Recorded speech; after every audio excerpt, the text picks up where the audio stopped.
There is a particular kind of suffering that belongs to our age. It arrives quietly, in the middle of the night, when you replay that conversation for the 100th time, when you obsess over a glance, a tone, a silence that perhaps meant nothing at all.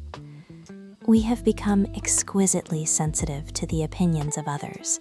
We carry their judgments like stones in our pockets, collecting them, arranging them, building monuments to our inadequacy from the scattered debris of casual remarks. This is the modern condition, to be so permeable that every criticism pierces us, to be so uncertain of our own ground that we sway with every wind of disapproval. We mistake this sensitivity for compassion. We call our paralysis thoughtfulness. We dress our fear in the language of empathy and tell ourselves we are simply considerate. But there is a difference between genuine compassion and the slow death of the spirit.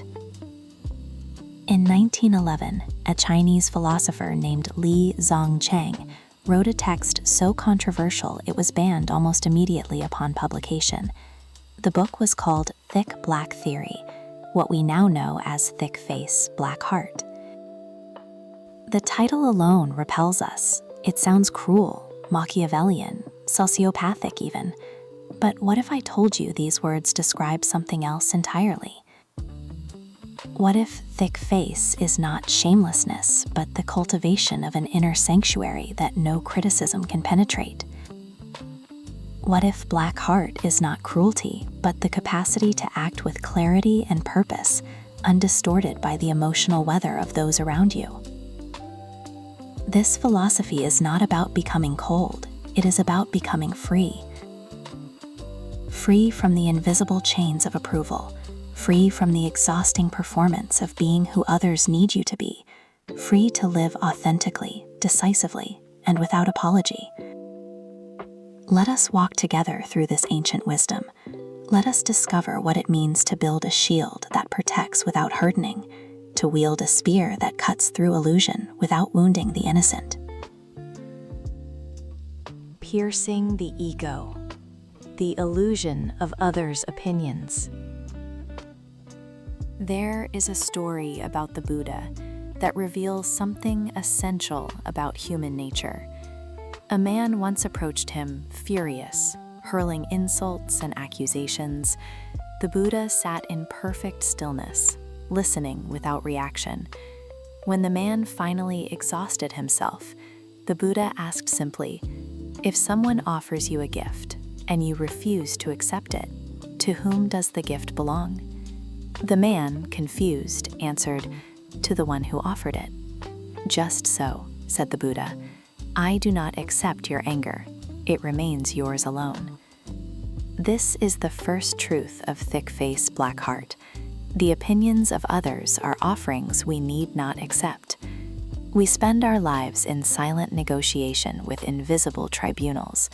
We imagine vast audiences judging our every move, when in reality, most people are far too consumed with their own anxieties to spare much thought for ours. Their criticism? A reflection of their wounds, not a mirror of our worth. Their praise often says more about their needs than our achievements. The philosopher understood that we suffer not from the judgment itself, but from our identification with it. We mistake ourselves for the reflection in another's eyes. We forget that we are the light, not the image it casts. Consider Abraham Lincoln, a man mocked for his appearance, defeated in 8 elections, called incompetent by his own cabinet. He possessed what the ancients called a echt face, not because he was shameless, but because he knew something unshakable. His worth was not determined by consensus. He could absorb criticism like earth absorbs rain, let it pass through without altering the bedrock of his self-knowing. This is not arrogance. Arrogance is fragile, constantly requiring external validation to maintain its inflated sense of self. This is alignment. When you are aligned with your deepest truth, criticism becomes merely information, data to consider or discard, but never a verdict on your existence. The ego is a thing of smoke and mirrors. It expands with praise and contracts with blame. But beneath the ego lies something vast and unchanging, your essential self, which has never needed permission to exist. To pierce the ego is to see through the elaborate fiction we've constructed, the story that our worth fluctuates based on external opinion. When you truly understand that others' judgments are simply the weather, sometimes sunny, sometimes stormy, but never permanent, you discover a kind of freedom that borders on the mystical. You are no longer a puppet dancing to the rhythm of approval and disapproval. You are the mountain that watches the clouds pass, unmoved, eternal, serene. Forging the shield, the art of resilient stillness. There is a Japanese concept called mizu kokoro, mind like water. When you throw a stone into a still pond, the water responds perfectly to the force and mass of the stone. Not too much, not too little. The ripples spread, then settle. The water returns to calm, holding no memory of the disturbance. This is the shield of thick face, a responsiveness without retention. Most of us are not like water. We are like sponges, absorbing every slight, every harsh word, every disappointed glance. We carry these things for years, decades even, until we are waterlogged with accumulated wounds, too heavy to move freely. The shield is not about becoming impervious. Stone is impervious. Stone is also brittle. Strike it hard enough and it shatters. The shield is about becoming like water, responsive, adaptive, but ultimately uncontaminated by what passes through it. How do we forge such a shield? First, through the radical practice of detachment, not emotional coldness, but what the Buddhists call upekkha, equanimity, the ability to witness your own reactions without being enslaved by them. When someone criticizes you, notice the heat that rises in your chest, the tightness in your throat, the urge to defend, explain, justify. Notice these sensations as a scientist observes phenomena, with curiosity rather than judgment. This space between stimulus and reaction, this is where freedom lives. Second, through the cultivation of internal validation. The world will never give you permission to be yourself. It is too busy, too distracted, too invested in its own narratives. You must become your own source of approval. This does not mean delusion, pretending you are excellent when you are mediocre. It means knowing the difference between your essential worth and your circumstantial performance.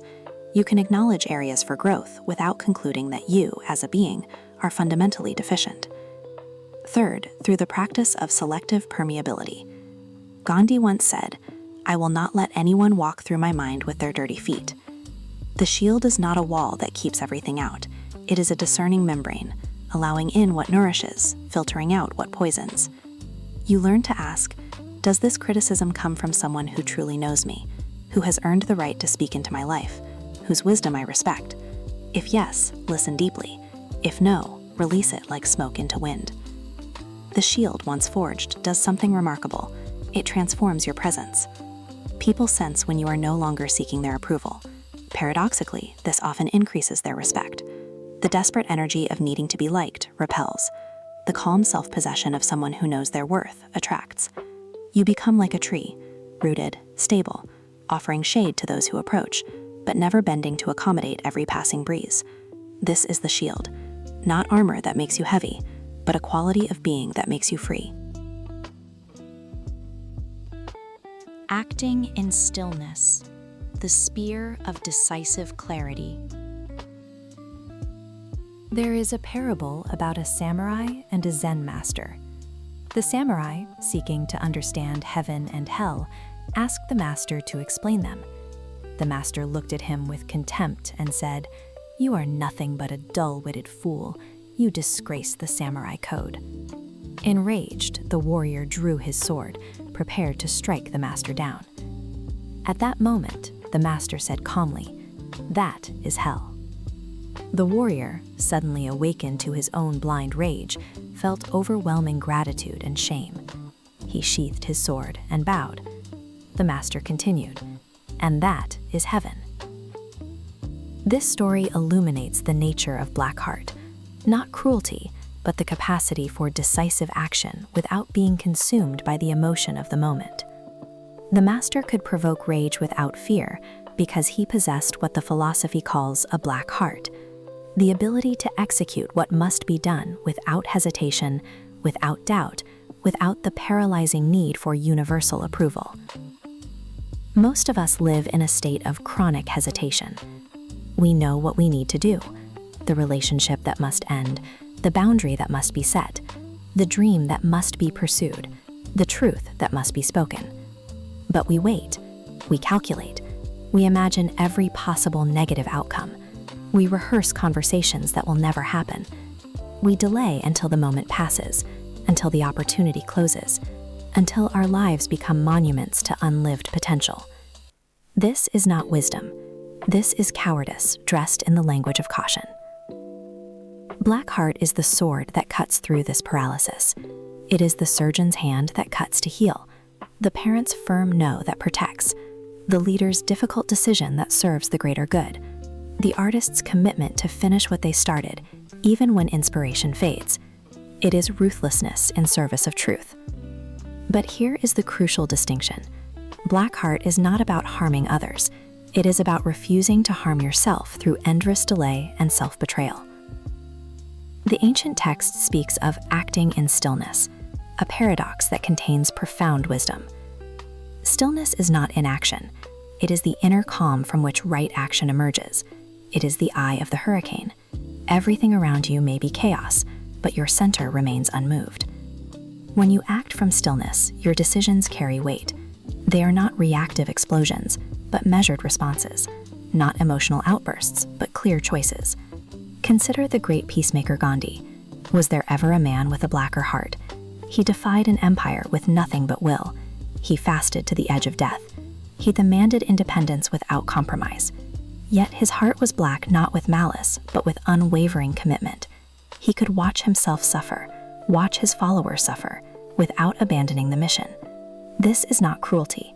This is the highest form of love. Love that refuses to settle. Love that demands truth. To develop Blackheart, you must practice the art of completion. Most people are haunted by unfinished business.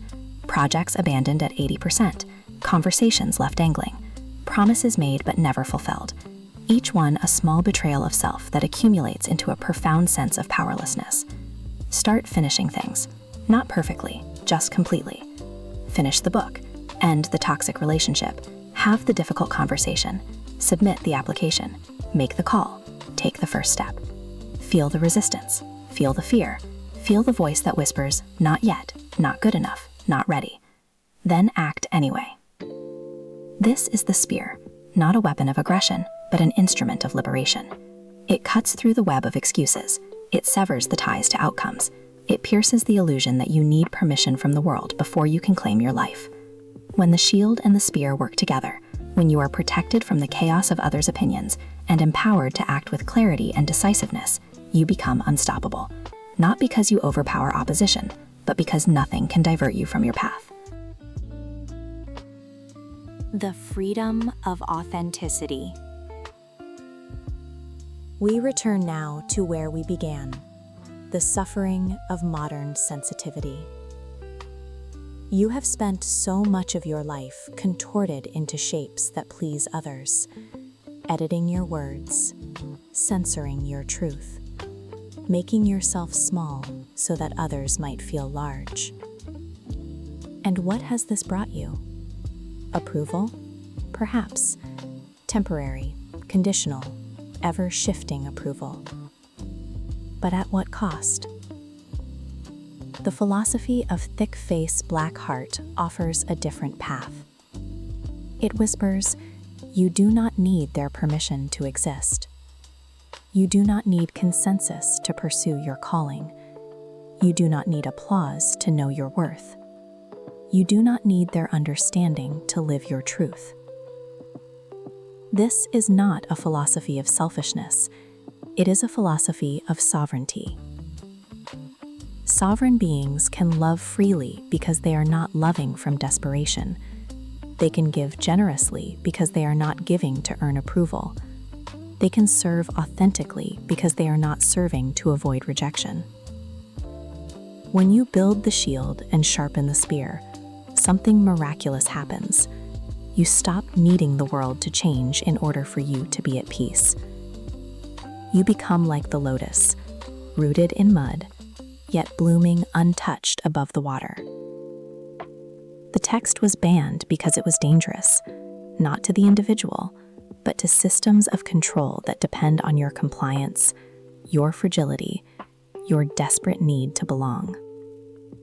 A person with a thick face cannot be manipulated through shame.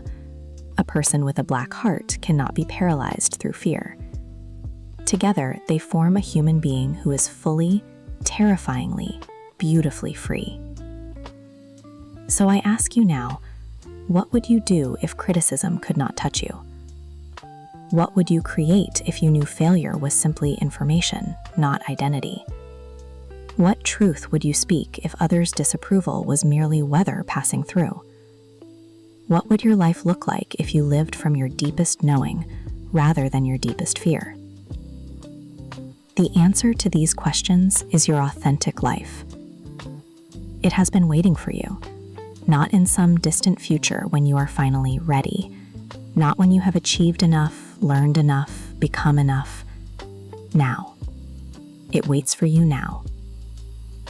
Build your shield, not to hide behind, but to stand within, a sanctuary of self-knowing that no opinion can penetrate. Sharpen your spear, not to wound, but to cut through the illusions that keep you small, the belief that you need permission, that you must wait, that your worthiness is somehow still in question. And then from this place of stillness and strength, step forward into your life, unapologetically, authentically, completely. This is the way of thick face, black heart. This is the path to freedom. The world does not need another person hiding their light. It needs you, unfiltered, undiminished, unafraid. Welcome home to yourself.